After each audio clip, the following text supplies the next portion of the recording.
I'm understanding this correctly. The mainstream media, the proud defenders of the unprofitable business of women's basketball, the mainstream media, who has spent years trying to convince us that women's basketball is must-see TV, instead of what it actually is, which is get off my TV. You mean to tell me the media is publicly admitting that Unrivaled is the WNBA, the best of the best women players? This is not some random women. This is not slam ball. This is real women who won gold medals, that won championships in college and the WNBA, and are so-called all-stars, and they're getting low ratings.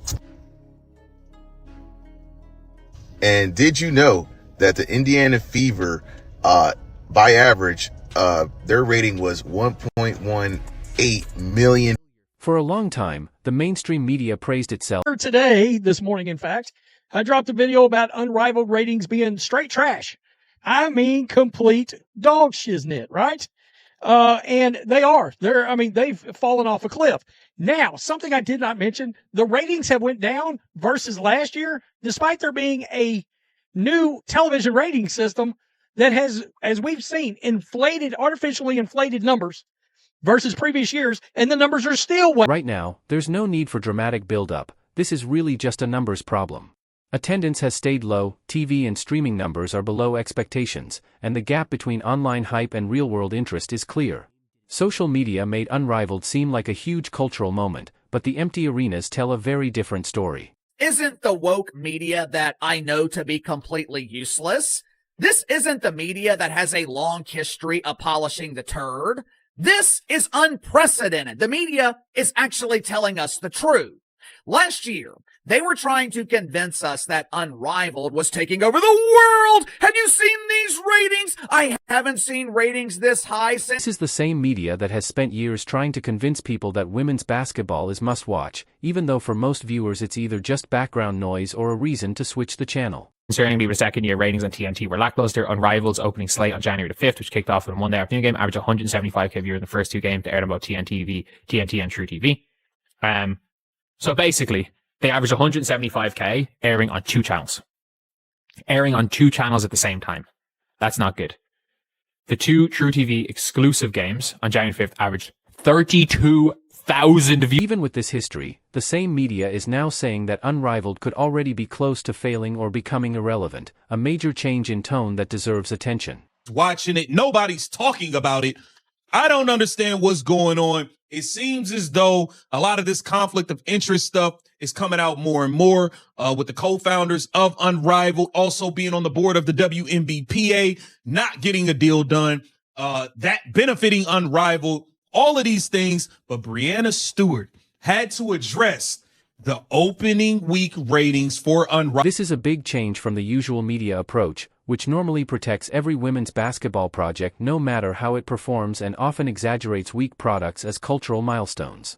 Now, for the first time, the public story is matching what's actually happening, showing the media is finally being honest. Just a year ago, the story was completely different, with constant claims that Unrivaled would take over the sports world and endless hype about its ratings. That illusion is now gone. The reality being quietly admitted is something long obvious: interest in women's basketball is still very low.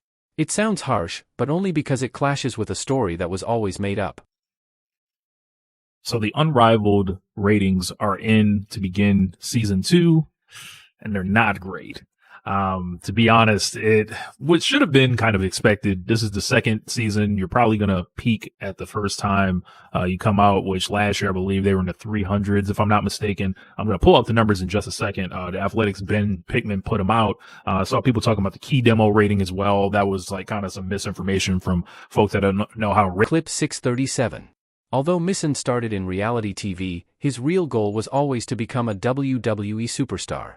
That put him at the bottom of the wrestling world, facing skepticism, ridicule, and hostility from fans and even other wrestlers who thought he hadn't earned his spot.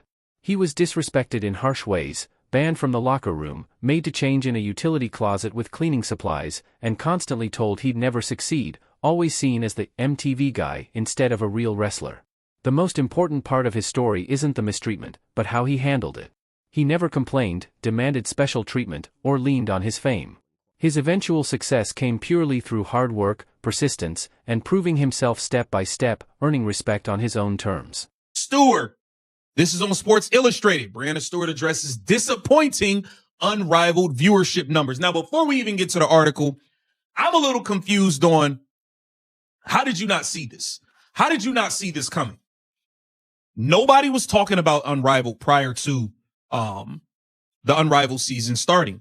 All the talk was about the WNBA CBA. I feel like the promotion for... This is very different from the culture in women's basketball, where rewards often seem expected before the hard work needed to earn them. Players sometimes avoid the unglamorous task of building a real audience but still expect big results. The idea that money, media attention, and cultural importance should come automatically has become common. But entitlement never creates loyalty or respect, especially in entertainment, where audiences decide what succeeds or fails, no matter how much it's promoted.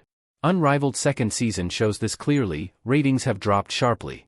On January 5th, 2 games on True TV averaged just about 32,000 viewers, a number that would be worrying for any nationally televised sports show. How you spin that any other way but disappointing. I think Unrivaled Season 2 has a lot working against it. Obviously, I think it has even less star power than it did last year. A lot of this has fallen on Paige Becker's back, and Paige Becker's has never been any kind of ratings dynamo or anything, and they gave her the primetime slot against last year's champions. I checked out, I want to say, the afternoon session. I was watching it. Subsequent games only showed slight improvement, with 4 True TV broadcasts averaging 71,000 viewers and TNT games around 39,000, still far below the previous week and a huge drop from the league's first season. For comparison, Unrivaled's debut season averaged about 218,000 viewers on TNT, with opening night over 300,000 and the one-on-one final even higher. This makes the current season feel less like a small dip and more like a total collapse. The reality was clear on the ground too. Opening weekend near Miami felt muted, with a quiet fan festival in a recently renovated arena that, despite added seating and hype, felt mostly empty, highlighting the big gap between expectations and actual interest. This is embarrassing. I can't imagine what Monday's going to look like. 113 and 89,000. Wow, that's literally more than half of the viewers. This just straight up stop watching Unrivaled. And I try to tell you guys, I saw some videos, some dum-dum actually tagged me like, look, you're a hater. See, it's successful. Bro, that is bad. Front Office Sports has noted empty seats throughout the season, a worrying sign for a league that can't fill even a small arena, especially when most special events could easily sell thousands of tickets. Some defend the league by pointing to injuries or absent players, but that only matters if those stars could actually draw fans, and past seasons show they didn't. Players like Sabrina Ionescu and Jewel Lloyd skipped the second season, while others, like Angel Ree, competed before without boosting interest. Some athletes have even said the 3-on-3 format doesn't help long-term development. On top of that, the league's parent company, Warner Bros. Discovery, has an opt-out clause after 3 years and faces its own financial uncertainties, meaning future investment depends on real growth, not hopeful projections. Looking good for Unrivaled, and I'm not laughing, I'm not cheering for its demise, but is looking bad. So Front Office Sports is a media company that's usually the biggest glazer to WNBA players besides Caitlin Clark. They'll glaze Nafisa Collier, glaze Brianna Stewart, and do all this leakage of CBAs. I'm thinking that the WNBA, PA, and Front Office got some connection because they always say things that favors the player. The core truth is simple and uncomfortable. Sustained interest in women's basketball is limited. Decades of league history, attendance trends, and broadcast data all show this, no matter how much the story is spun. The WNBA has been around for nearly 30 years, and women's college basketball even longer, yet both struggle to capture attention except in isolated moments, especially when media coverage drops. Unrivaled tried to fill a perceived gap, but the market was already crowded. If things don't, TNT will likely pull out after next season, not out of spite, but because financial reality doesn't care about intentions, narratives, or emotions. Reality becomes even harder to ignore when you compare it to other sports. Successful leagues don't need constant justification, press releases, or sympathetic coverage to prove that what audiences are watching actually matters. From 313 down to 89,000. That is alarming ratings. See, social media versus reality are two different things. In reality, People aren't watching. People aren't watching. Social media is a bunch of people who just yep. All they do is talk. Remember the old saying, talk is... Popular sports naturally attract fans through exciting competition, well-known personalities, and memorable moments that speak for themselves. Unrivaled, on the other hand, constantly has to explain itself. Every poor rating is justified, every weekly result is called progress, and criticism is dismissed instead of used as feedback. This defensive approach might protect egos, but it doesn't build a lasting audience, especially when casual viewers feel lectured instead of entertained. This ties back to entitlement. Leagues that grow naturally foster humility and drive, while artificially boosted leagues often mistake opportunity for real achievement. When players, executives, and promoters act like success is owed rather than earned, the public pushes back, not out of spite, but because people resist being told what they should care about. Leaked out this information that TNT may cancel. They didn't say directly, but through the article, it looks like they're going to cancel Unrivaled because of the ratings. The ratings are really bad. You can look it up yourself. The last game only generated 110,000.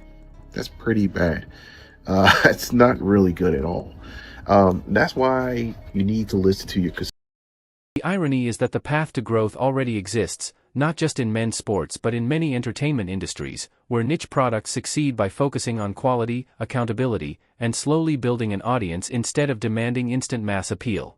Respect comes from competence, not declarations, and lasting interest comes from consistent delivery, not marketing hype. Unrivaled's future depends on shifting from spinning narratives to real substance, from defensiveness to honest self-assessment, and from entitlement to audience-focused thinking. This means facing hard truths about market size, star power, format appeal, and cultural relevance without excuses. If it doesn't, the league risks becoming a cautionary tale, remembered not for what it achieved, but for what it assumed would happen just because it wished for it. Many ventures have mistaken short-term attention for lasting interest, only to fail. The window to fix this is closing quickly, not because of social media or ideology, but because the ultimate test in entertainment is simple: do enough people actually care enough to watch, attend, and invest? That's the standard every successful league meets, and it will determine whether Unrivaled endures or fades as an overestimated experiment.